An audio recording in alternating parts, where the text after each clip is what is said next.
تو جو قاضی سے اپنے سراج الحق صاحب کی جو کوششیں تھیں اس میں مجھے انہوں نے کہا کہ آپ اس میں ہمارا ساتھ دیں، آپ ہمارے اس کارروائی کا حصہ بنیں، یہ ہم نے آگے کوششیں جاری رکھنی ہیں۔ دیکھیے اس وقت پاکستان کی جو اکانومی ہے اس کی پوزیشن بہت خراب ہے، اب تک ہماری ایل سیز نہیں کھل رہی، چونکہ بہت ساری چیزیں ہو سکتا ہے کہ وفاقی گورنمنٹ کے بس میں بھی نہ ہو، اپنے تئیں وہ کوششیں کر رہے ہیں۔ ہم یہ چاہتے ہیں کہ اس میں جو قومی کنسنسس ہو سکتا ہے، جو جتنے اسٹیک ہولڈرز ہیں، جتنی پولیٹیکل پارٹیز ہیں، اس کے ساتھ جو سراج الحق صاحب کا اور ہمارا یہ تھا کہ جو سپریم کورٹ کے جو ہمارے چیف جسٹس ہیں وہ ہوں، اور پھر جو آرمی کی کمان ہے ان کے سپہ سالار آرمی کے جو ہے نا وہ بھی، ان کو سب کے ساتھ مل کے دیکھیں ملکوں کے اوپر جو پریشر آتے ہیں وہ انٹرنل ہوں یا ایکسٹرنل ہوں، تو قومی جو قیادتیں ہوتی ہیں، اداروں کے جو سربراہ ہوتے ہیں، ان کے لیے لازم ہوتا ہے کہ وہ سر جوڑ کے بیٹھیں اور جو کلیکٹیو وزڈم کے ساتھ کسی کرائسس سے نکلا جائے۔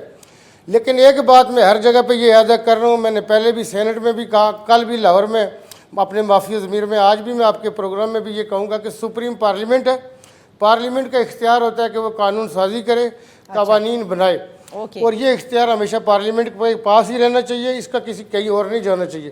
لیکن جو قومی کنسنسس ہے وہ ڈیولپ کرنے کے لیے لوگوں کی آراہ آنی چاہیے، اس کے بعد اگر ایسی پوزیشن ہو کہ جی پارلیمنٹ نے کوئی ایکٹ کرنا ہے، کوئی لیجسلیشن کرنی ہے تو ان کو کہا جائے تو ان کو کرنی چاہیے۔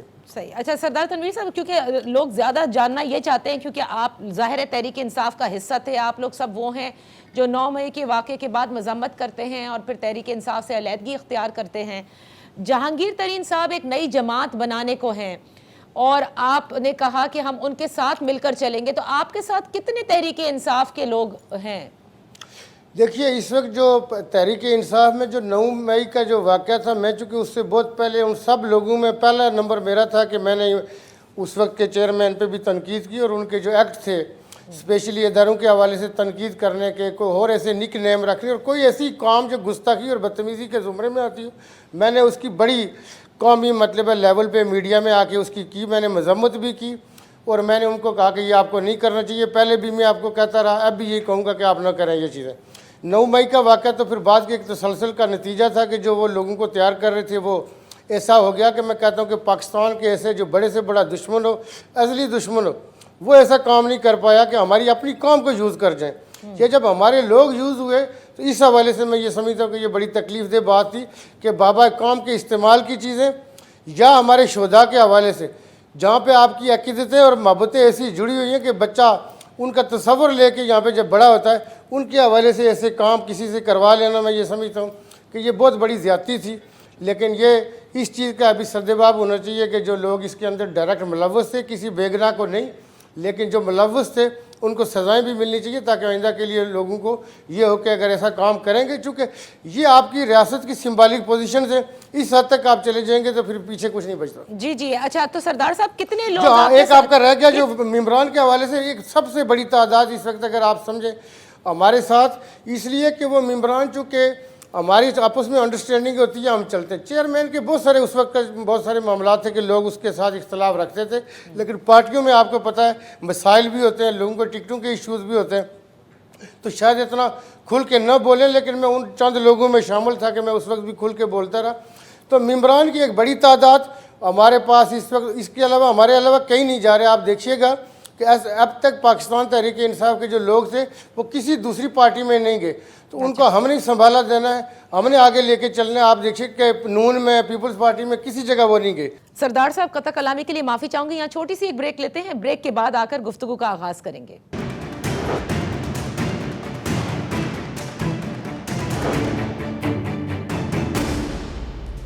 Welcome back. ان فوکس ہیں سردار تنویر الیاس صاحب، سابق تحریک انصاف کے رہنما اور سابق وزیر اعظم آزاد کشمیر۔ سردار صاحب ایک گروپ آپ نے بھی سنا ہوگا، ہاشم ڈوگر صاحب، مراد راز صاحب ہم خیال گروپ کا بنانے کو ہیں، انہوں نے کل بھی ملاقاتیں کی، تو وہ الگ ہیں، آپ لوگ الگ ہیں، وہ بھی تحریک انصاف کے ان لوگوں کو ساتھ لے کر چلنے کی بات کر رہے ہیں؟ مراد راز صاحب میرے چونکہ کولیگ تھے، ہم اکٹھے تھے پنجاب کیبنٹ کے اندر بھی، اس وقت میں پنجاب کی کیبنٹ میں تھا۔ میں نے کل کہا تھا کہ یہ ہمارے اپنے لوگ ہیں، چونکہ گروپ جو ہے وہ بھی ایک سہارا دینے کے لیے لوگوں کو انہوں نے جو ایفرٹ کی، چونکہ اس وقت تک یہ پوزیشن نہیں تھی، تو کل بھی میں نے کہا تھا کہ یہ اپنے لوگ ہیں، یہ ہمارے ساتھ ہی چلیں گے، انہوں نے کہیں لیڈ نہیں کرنا۔